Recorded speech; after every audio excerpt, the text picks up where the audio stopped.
July Alma School Board meeting to order. We are all present today. And have y'all had a chance to look over the June 2020 minutes?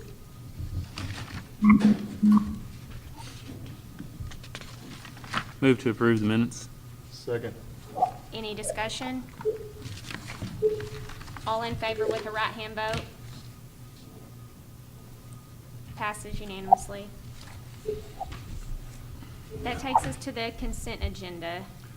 Have y'all- One quick comment. Remember at our June meeting, I gave you a estimated closing balance, and we were right on. We were less than $10 off of what it actually turned out to be, which I don't know that I've ever gotten that good at estimating, but we were right on the money.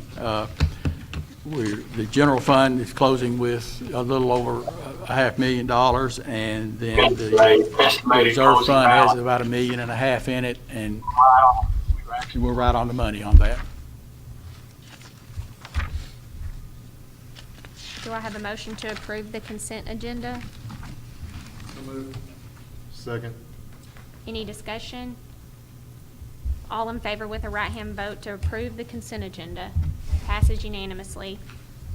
I don't show, let me go back. There's no public comment tonight. And that brings us, we do not have a specific superintendent's report. Is that correct? Correct. Let's go to old business. Want to update you on where we stand on building plans and bond issue revision.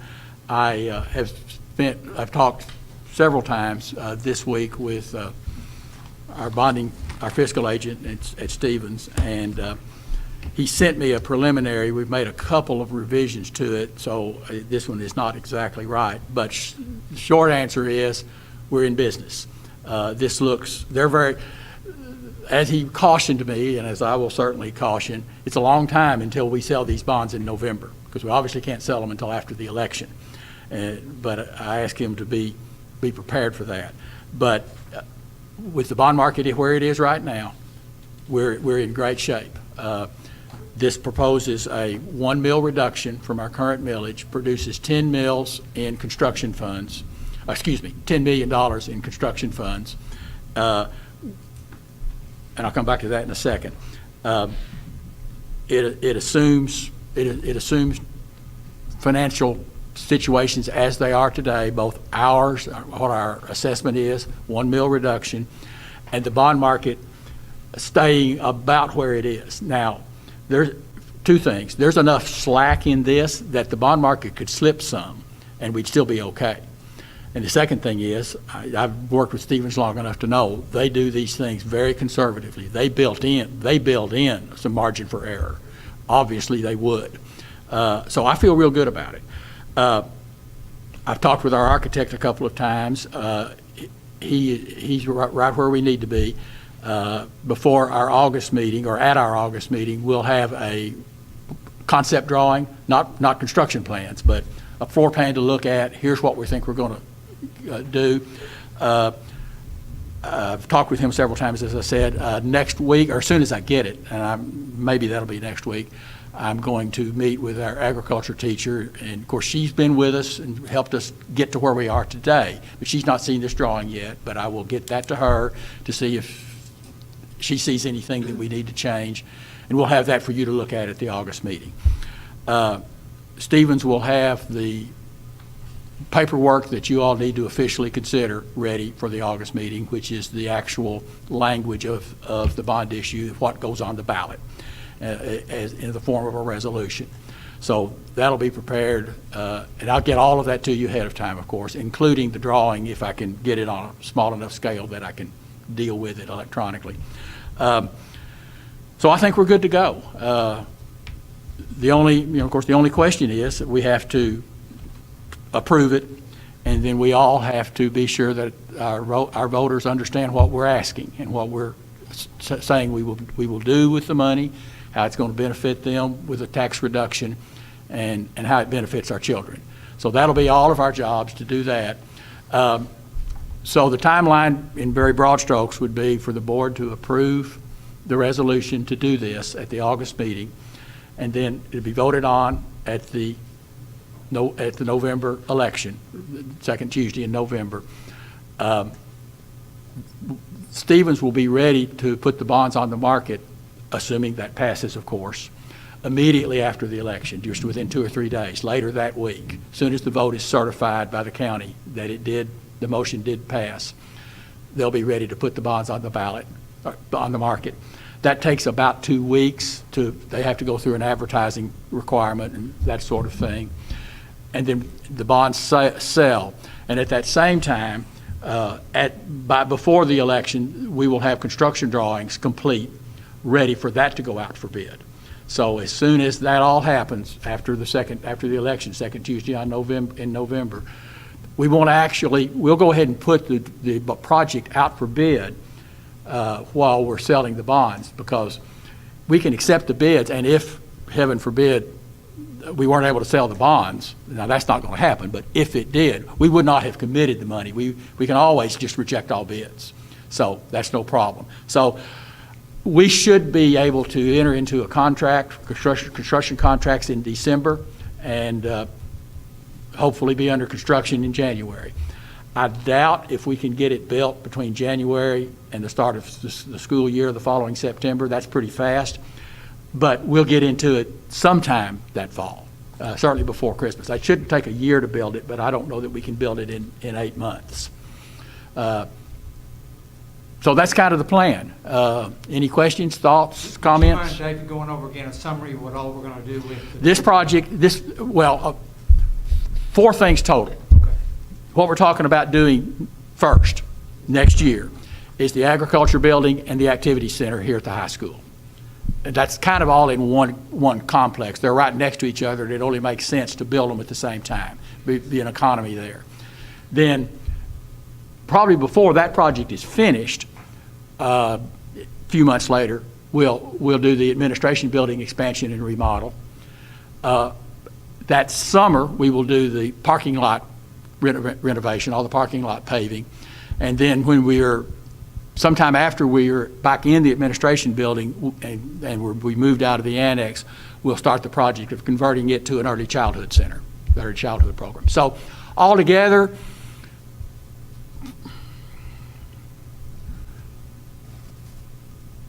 we'll be doing good to have everything done by January of '23. That'd be probably a little ambitious to think we would be done with it all by then. But if everything falls in place, that might work out that way. I think it's going to be a really good project for us. I think it'll be a really benefit to a lot of our students, and I'm looking forward to getting going with it. Go ahead. Oh, good. That's the thing. The rates, it's essentially almost like a refinance. What rates are we at approximate with the? Right now, of course, we've got 6 different bond issues right now. One of them, the one we refinanced just less than a year ago, we're leaving it alone. We're not doing anything with it. The other 5 vary from 3 to 4. We're hoping that this comes in the low 2s.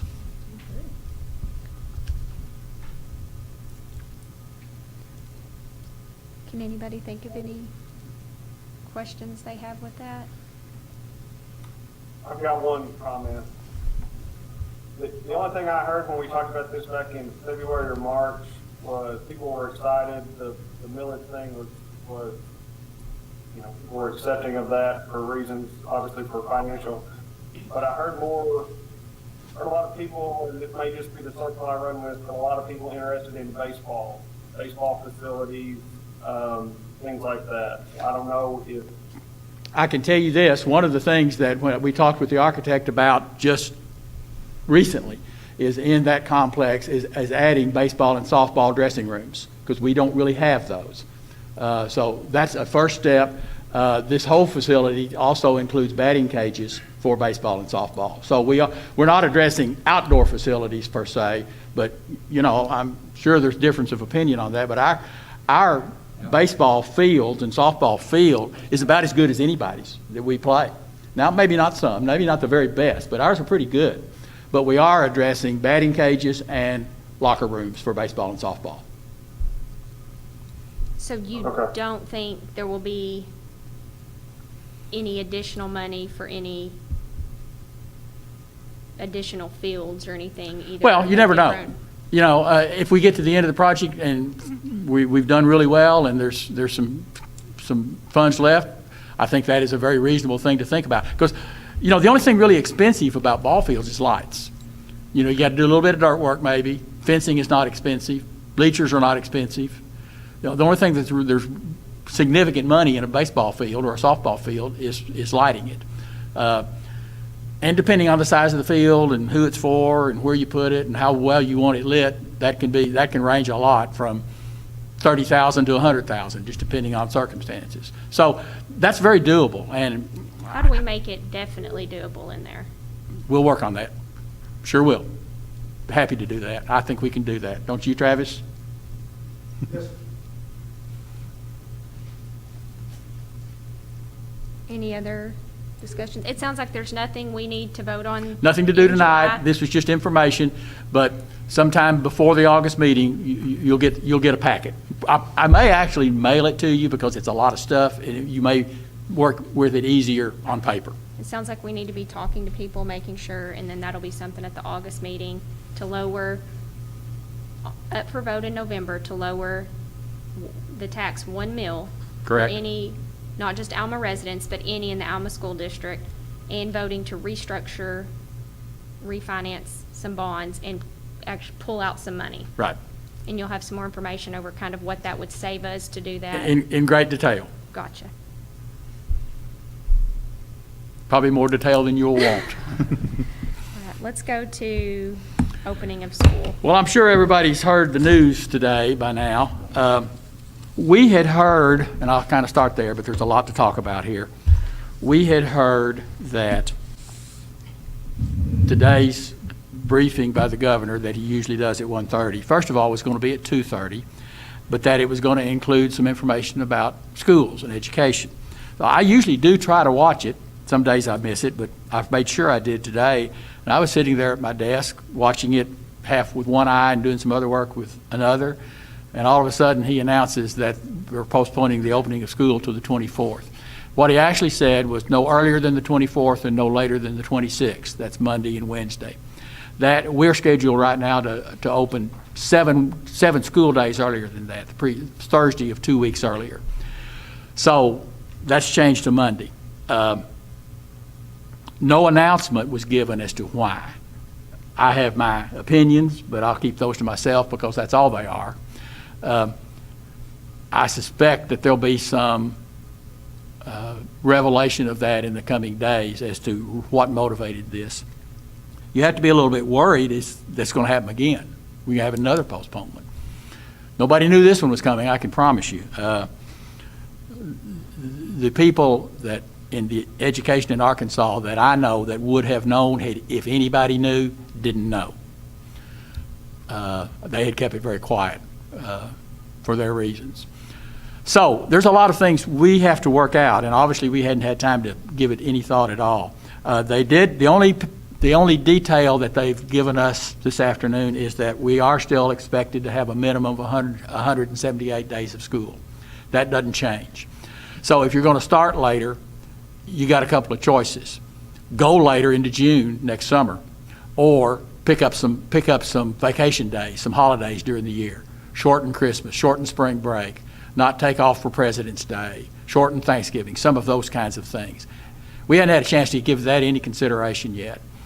The other thing that they gave us no guidance on was teachers' contracts. Teachers are contracted for 193 days. We're going to start 7 days later, then therefore pick up 7 days somewhere, either at the end or during the school year. Then we got two choices. Teachers come to work 7 days later, which in case that all stays okay. But if they come to work as scheduled, then we owe them for 7 more days of work, which don't really have that in the budget. So again, we don't know exactly what that's going to look like. We hadn't had a chance to sit down and work on it. But that aside, let's talk about other parts of this year. What is it? It's item D in your agenda, which is the question and answer. starts with the letter, and these packets were put together about noon today, so the letter's been revised that will go out tomorrow. It includes some information about the change in the starting date. So this letter's not 100% correct because of that. We will email. I also have done a video that will go with this. We will email all of our parents. We'll put it on social media. We'll put it on our website. We're going to send it to the newspapers and TV stations. We're going to do a special newsletter tomorrow afternoon. So we'll put this out every way we can think of to get this word out. I don't have it here in the agenda. You'll notice in the first line of the third paragraph, it talks about a questionnaire. What we're asking parents to do is to go fill out a questionnaire that'll take them about 15 seconds to do. And it just, other than the student's name, it really just asks them one question. Is your student going to come to school as normal, going to stay home full time, or a combination of both? And we're not asking for a commitment. We're just asking, what do they think today? We'll ask them for a commitment later on when we get closer to starting a school. There's too much on. I don't think it was fair to parents to ask them here in the second week in July to say, here's what we definitely want to do. So we're just asking for their best thoughts right now and making it clear that we are not asking them to commit to anything. So if you'll go to the Q&A, and this is, even though this still says draft on it, it's, unless you all find something that we need to change tonight, it's ready to go tomorrow. We've spent a lot of time on this. I'll be honest with you, I started with a similar document from another district across the state, but a district I have a lot of respect for, and they shared it freely. They posted it and said, use it if you want to. And of course, their circumstances aren't identical to us, so we changed some things, added some things, left out some things, but that's where it started from. And I really like the format of this. It lets you see what the issue is and then see what the answer to the question is. As I mentioned to you a day or two ago, I really want to talk a little bit about masks. And if you will look at the second page, the top item, that's the main paragraph about masks. I think the wearing of masks or the not wearing of masks and all that is probably one of the number one things people are interested in. First of all, the state guidance is children 10 years and younger are not asked to wear a mask. They may wear a mask, but they're not asked to, I guess that's the word I'll use. If the parents want them to, they certainly may. Children 11 and older, and that basically, you turn 11 when you're in the 5th grade.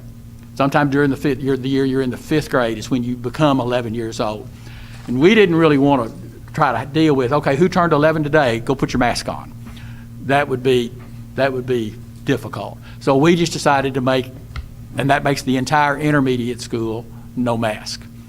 So they start with masks at 6th grade. And even then, we're using the state's language, which is highly recommended. We are not saying you got to wear a mask if you walk in the door, if at the middle school or at the high school. We're going to highly recommend it. We're going to strongly encourage it. We're going to help students understand the advantages of it as we talk with them. I just felt like that, and you may have noticed, late last week I think it was, the governor said he gave cities the authority to pass ordinances. Now, there's no policing behind the ordinance, but cities can pass ordinances recommending masks, or they can even use the language requiring masks, but they can't find somebody if they don't. A lot of cities are doing that. Mayor Martin has indicated he's thinking about it. Can you shed any light on that, John? Yeah, at our study session on Monday, I think we decided, because it would be an unenforceable ordinance, we are not going to pass the recommended, the ordinance that the municipal league provided. We will pass a resolution in support of following CDC guidelines. Yeah, and that's basically what we're going to do. The state used the language for older students of highly recommended. That's our same language. So I think we're being consistent with that. Anybody have any thoughts? To recap that, kindergarten through 5th, no requirement for a mask. but allowed. But of course allowed. 6 through 12, it is encouraged and recommended, but not a requirement. That's correct. And teachers, Staff will be, we're going to do, what we're going to do with staff, you have seen perhaps on the news, the clear plastic shields, like with some hospital workers and so on. We're going to give our staff their choice, either something like this or something like what you have on, or that, or both. The reason for the shield, particularly with younger grades, when you're teaching phonics, you got to see the teacher's mouth. You have to. So that's, we've bought enough of these shields for every teacher to have one, and if they need a second one, we'll order more. We'll get additional ones if it breaks or messes up or something. So we're going to ask all of our staff to do one or the other, but we're going to give them their choice. And again, if they're somewhere by themselves, they're not around students, they're certainly okay to take it off. It's not like they've got to wear it all the time they're in the building, just when they're around other people. That's the phrase I've started using, is when you're around other people, whether that's a student or other staff members or anything. Same language for the bus, exact same language. 10 years old and down, mask is optional at the parent's decision. 11 years old and up, we highly recommend it. Students, when they get on the bus, there'll be hand sanitizer pumps right inside the door. We'll ask them to do that coming and going. that's a good idea. And to the extent that we can on a bus, depending on the load on the bus, spread out as much as possible. The other choke point, if that's a good term, other than the classroom and the bus, is the cafeteria. And we are, to literally spread out enough so that everybody was 6 feet apart, we need to start lunch about 9:30 and finish about 3, which obviously can't be done. So we're doing what we can to extend lunches, spread lunches out some. And we're going to do what we can to space students out in the cafeteria. We can't, the state changed their language on everything from required to recommended or highly recommended. On the bus, in the classroom, same thing with masks, same thing in the cafeteria. So we are exactly in line with the state recommendation for schools. We're not deviating from that at all, because quite honestly, they realized a month ago or so that some of this was not doable if we were going to have school at all. We can't have school if we don't run buses. We can't run buses if we can only put 10 kids on a bus. So they realized we're just going to have to do the best we can. And so that's what they said. We're following that to the letter. I hope you'll keep this Q&A handy. I hope you'll read it a couple of times and get pretty familiar with it, because you're going to get some, some people are going to think they read it all and they're going to have skipped over a question and they're going to ask you, well, why didn't they address such and such? Well, hopefully we did. Now, we've given them, back to our questionnaire that we're asking them to fill out, the last question on it, do you have any questions that we didn't answer? Put it right here and we'll get back to you on it.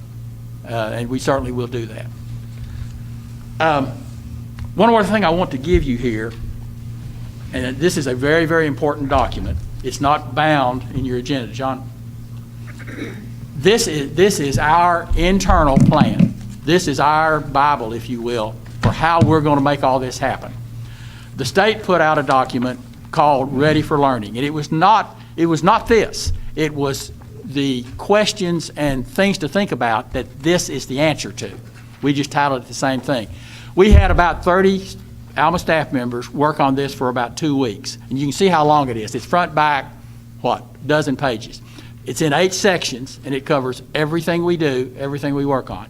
It says draft because we're still double checking it, being sure that it doesn't there's not a conflict from one part of the document to another part.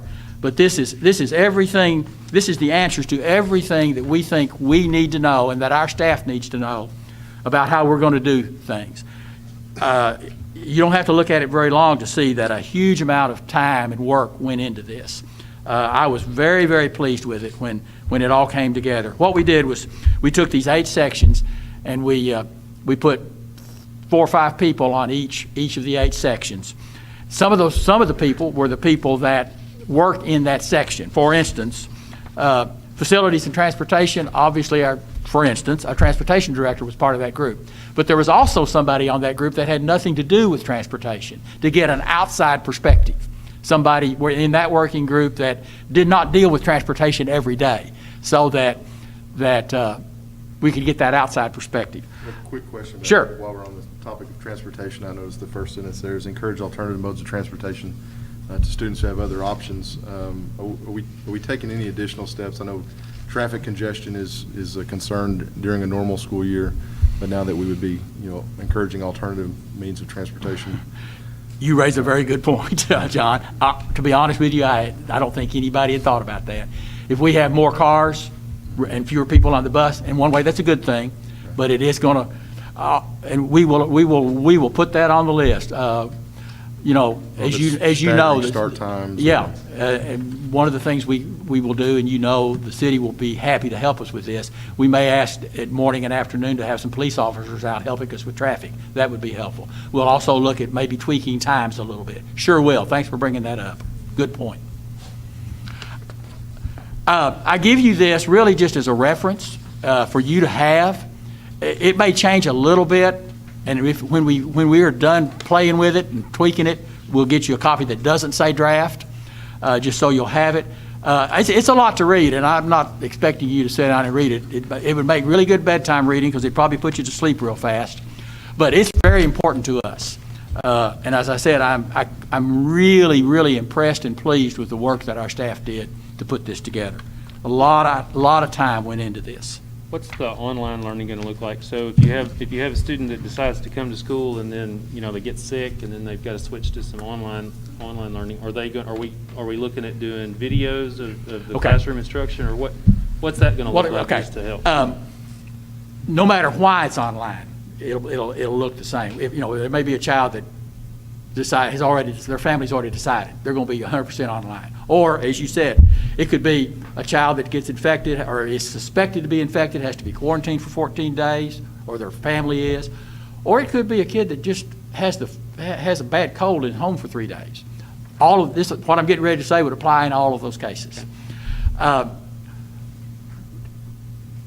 Most of the time, teachers' lessons, and it will vary more because of age and grade than anything, but most of the time, teachers' lessons will be done just like this is, very similar to this. Computer, sitting, pointing at the room so that whoever's watching from home can see what's going on in the room.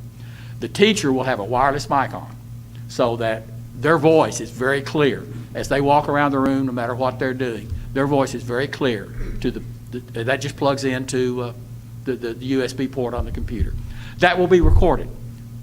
The teacher will email, or actually not email, that's part of Google Classroom. The teacher will tell the student, hey, we did a science lesson for our class today. It's called such and such on Google Classroom. Here's what you needed to go watch it, and then here's the worksheet to do to go with it. Occasionally, not regularly, but occasionally, teachers will probably say to their home students, their online learning students, hey, tomorrow at 10 o'clock, if you can, try to be online live with us. We're going to be doing an activity that would be fun for you to do with us when we do it online, or do it in the classroom.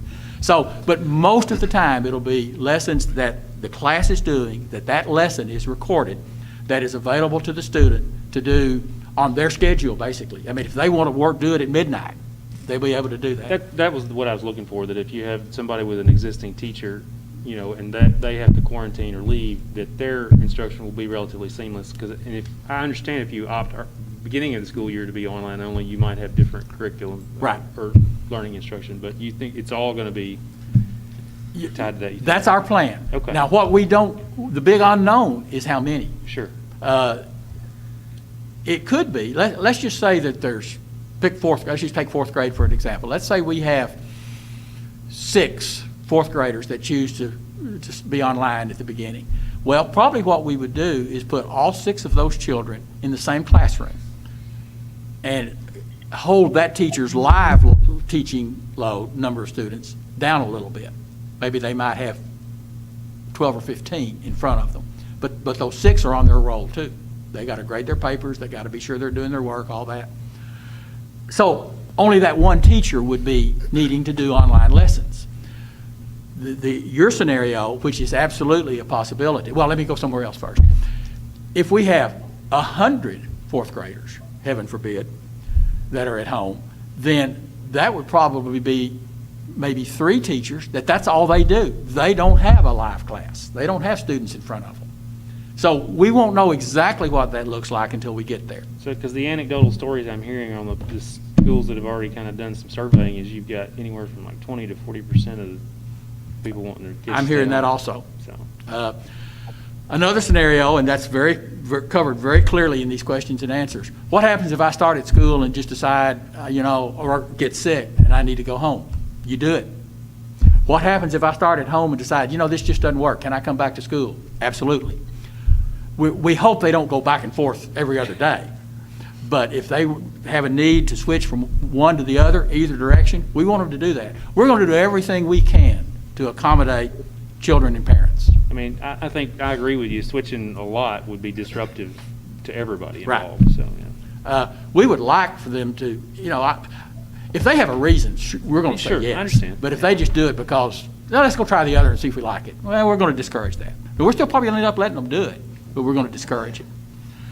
The biggest, the most difficult thing we face with this is what you really are bringing up, and that is, I'm in a class at school, and my teacher has not been teaching online because we didn't assign any kids that way to them. And all of a sudden, a kid decides to go home or has to go home.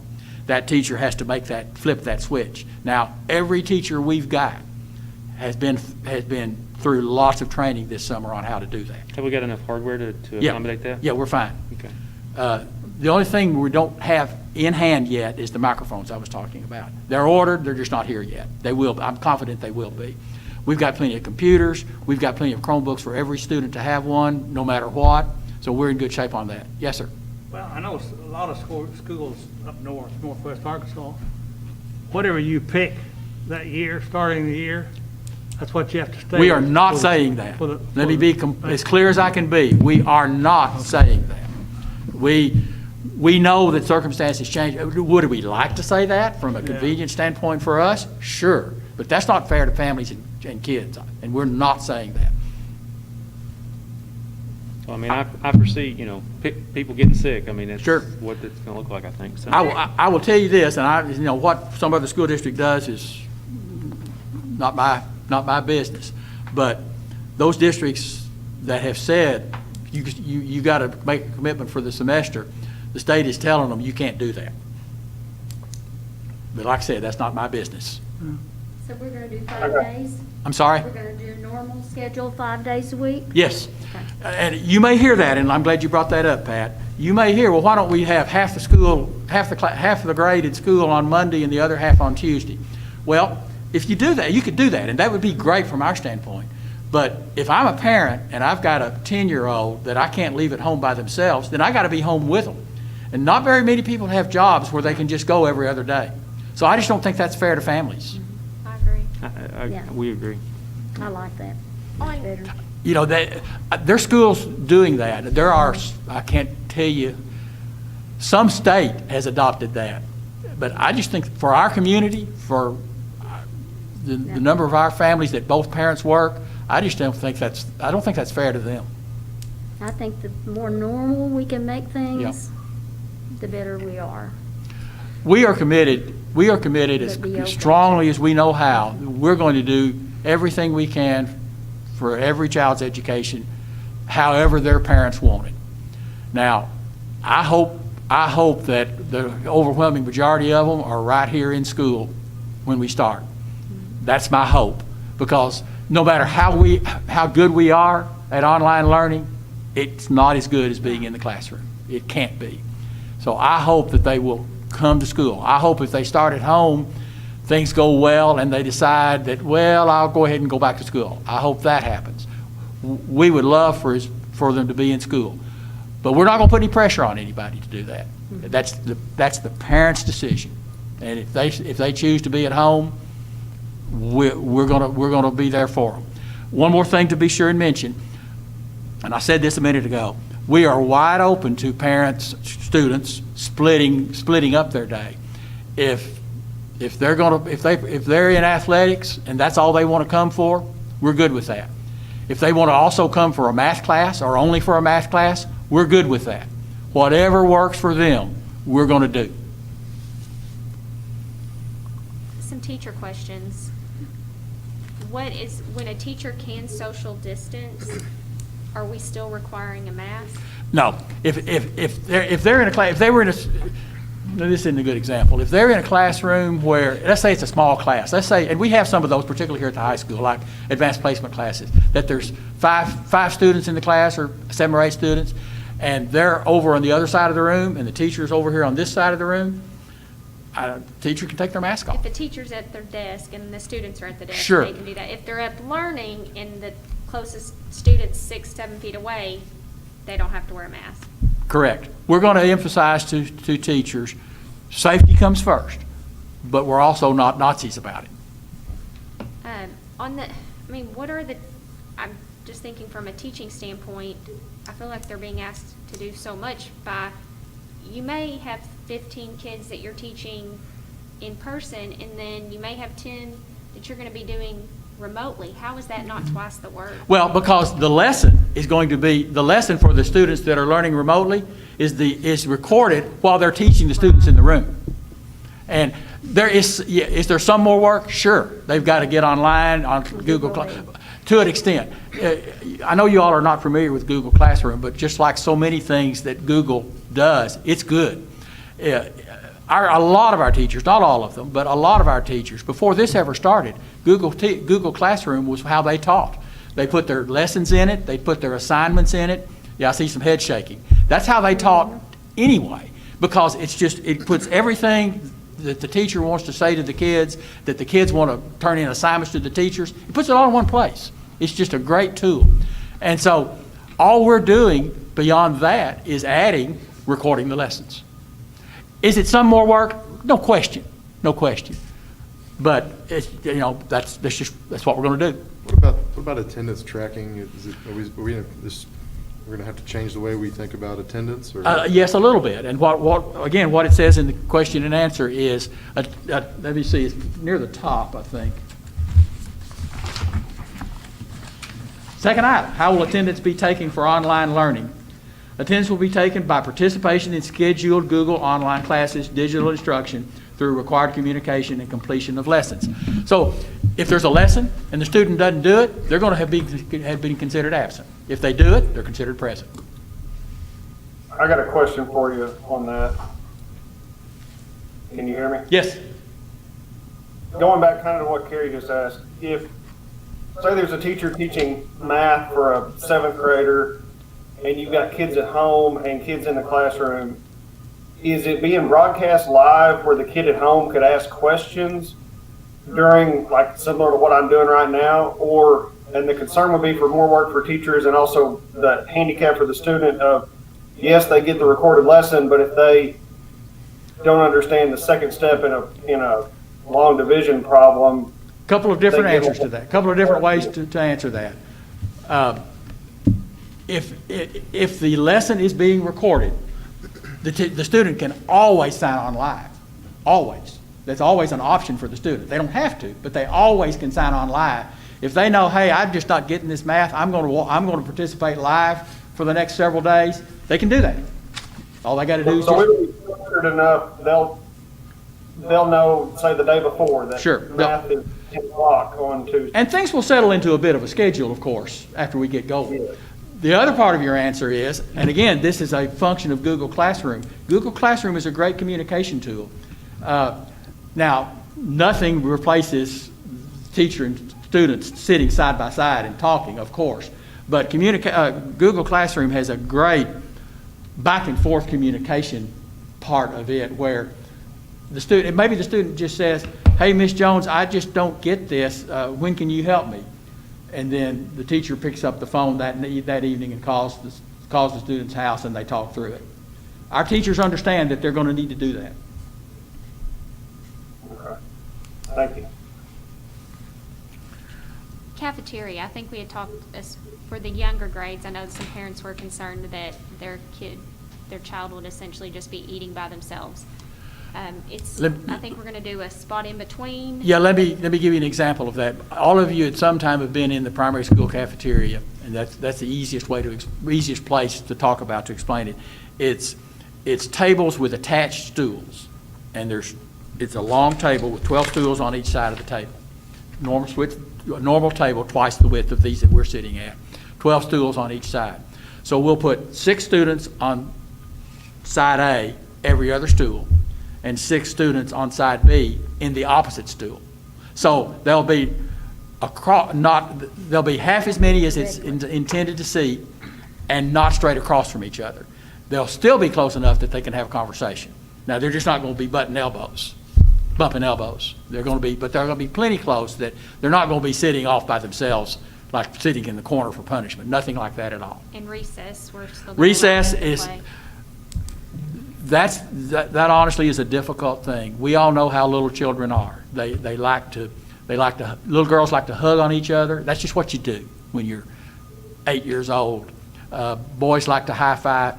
And we're going to have recess. We're going to have recess. We have to help them understand they can't do those kinds of things.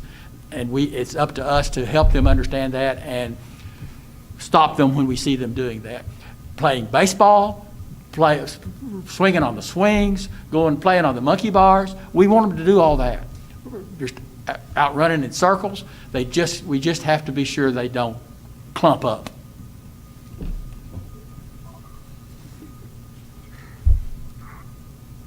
I encourage you all. You're going to hear some people from people with more questions. I know that, and you know this, and I've said it to you till you're tired of hearing it. Please ask them to call me, or if they don't want to, you call me. We want to get those questions answered. We don't want anybody saying, "Well, why aren't they gonna fill in the blank?" We don't want that. We want to be able to tell them why we are or aren't doing something, and maybe they just had misinformation. That's the thing I worry about the most, is people not having correct information. So please, you can't help us enough with that. Encouraging people to call any of us, or I know how some people are. They just don't want to do that. So feel free to tell them, hey, let me check on that and I'll get back to you. And I know you all do that from time to time, and we want that. We want that as much as we can have it. And I think something important, and we understand that, but for anybody listening, this daily or weekly could change based upon new, Sure. The department comes down with something, and I think we'll update as good as we can. Yep. The Alma School District website, almasd.net, is absolutely the best place. Our social media, our Facebook and Twitter accounts, we put everything on them too. That is us officially saying something. Now, we don't gossip on them, but we do make official statements on Facebook and Twitter. We will, if anything significant changes from the state, we will certainly publicize that. It could be, who knows what's coming? Who knows what's coming? We have to be nimble. We have to be prepared to respond to the state's directives. We have to be able to respond quickly to things that happen to just locally here that we need to monitor and adjust, and we will do that. I can't begin to help you understand how much work has been done by this staff this summer to get ready for this fall. And this afternoon at 2:45, it kind of started all over for us. And we've got a whole big bunch of new stuff to do now to figure out and decide. Somebody ask about sports yet? We ask about it at least 10 times a day. The official position is that, the state, the health department released in late May to begin in early June certain types of independent workout. No team activities. You can't play 7-on-7. You can't do anything where you're touching each other. They told us at the time that in late June they will update that with a new set of rules for July. We got to late June and it was silent. And what they finally said last week was, the governor actually said this in one of his briefings, that because of the increase in cases, we're not moving to the next phase. until we have a different situation with case counts and hospitalizations and all that. So we're in a holding pattern. Again, I have my opinion about what's going to happen, but I'm going to keep that to myself. You probably have one too. We will do everything we are directed to do and allowed to do. And that's the best answer I can give you. Thank you. Does anybody have any questions, comments? Chapin, do you have anything? Any other? I think everybody I've talked to, everybody wants,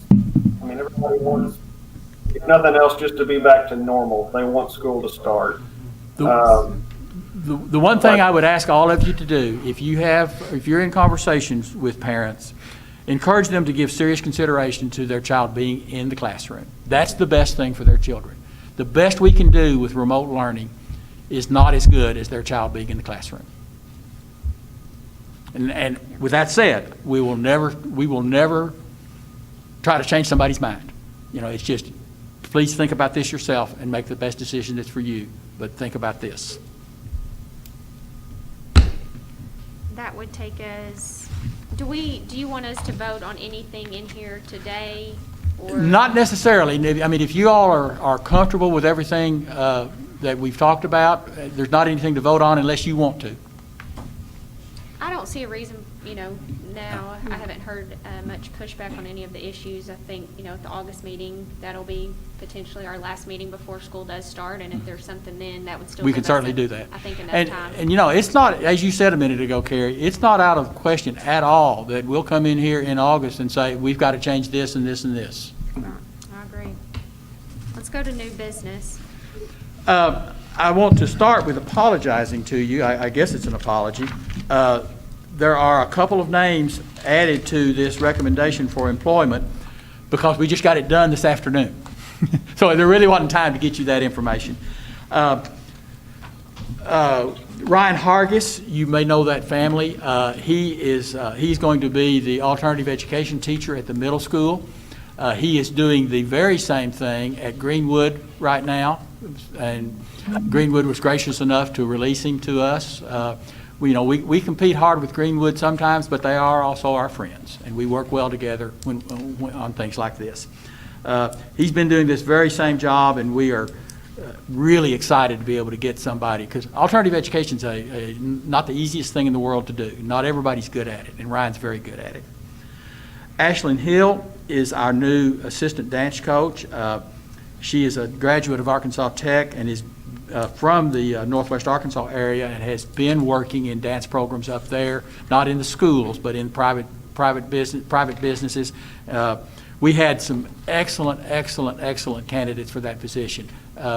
It was one of those, as Brian Kirkendall said, the final four, the four that they interviewed, he said, I'd take any of the four, but we had to pick one. That's a wonderful position to be in. Molly Music is taking a position at the intermediate school, filling a vacancy that just was created. A person chose to retire and notified us yesterday. So this was a young lady we had already talked with that just didn't have a position for. And so when we all of a sudden had a position, we called her, and she fortunately had not accepted a position anywhere else, so we were able to get her. Lauren Wood is same situation. It's a recent vacancy. She did her internship at the primary school. We know her. We basically had a 3-month-long interview with her because she was interning with us. And then Jessica Scott. Jessica's the one that we hired about 4 o'clock this afternoon. She will be, again, we know her. She's done long-term substituting for us. She's not been teaching for the last few years. She took off, as some people sometimes do, because of her family. And she's ready to take a full-time job, and we're delighted to have her join us. This puts us, at the moment, fully staffed. Now, don't ask me tomorrow, but at the moment, this makes us fully staffed. I move to accept these recommendations for employment. Second. I'll second that. Too slow. Any discussion? All in favor with a right-hand vote? This next item, the Department of Education suggested this, and the Arkansas School Boards Association actually wrote this resolution. What it does is it simply says, if we have a local board policy that's in conflict with something that the state has directed us to do because of COVID-19, that our policy is waived. It keeps us from getting in trouble for violating our own policy. So as long as the governor has declared the emergency, until that's lifted, if we're directed by the state to do something that we have a policy that says different than that, then our policy is waived. And that automatically expires when the emergency is lifted by the governor. Move to approve resolution for suspension of district policy to align with emergency COVID-19 legislation and statutory rule waivers. Second. Any discussion? All in favor with a right hand vote? You know, just another comment on that, just, you know, in my experience, where districts get into legal trouble most often is violating their own policies. And we try really hard not to do that. We have some transfers to consider, and let me first say, you remember we did some last month, and I asked you to come by and sign them, and some of you did, and some of you didn't have a chance to get by. So I have those to be signed also. So there's some to approve tonight, and then some that you've already approved that we just need to sign. Is this all, I was looking, Not that I didn't get time. as of right now, this is all we have? Well, this is all that's new since last month. Right, okay.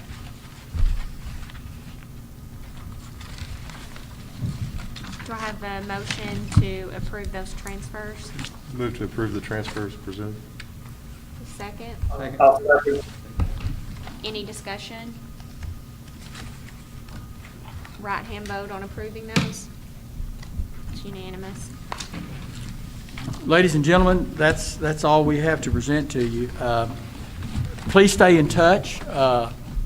Please, I beg this of you all the time. Please let me know things that you're hearing, the concerns that people are expressing to you, because we want to address them. And never, ever has that been more important than it is right now. So whether you want to call me, email me, text me, come by my house, I don't care. But please, please, let me hear the things that you're hearing that people are concerned about. Any last comments? Yes, thanks to all the staff for everything that they've done to get us to where we are. Absolutely. It's because of them. I'll pass that on. Chapin, do you have any comments to end?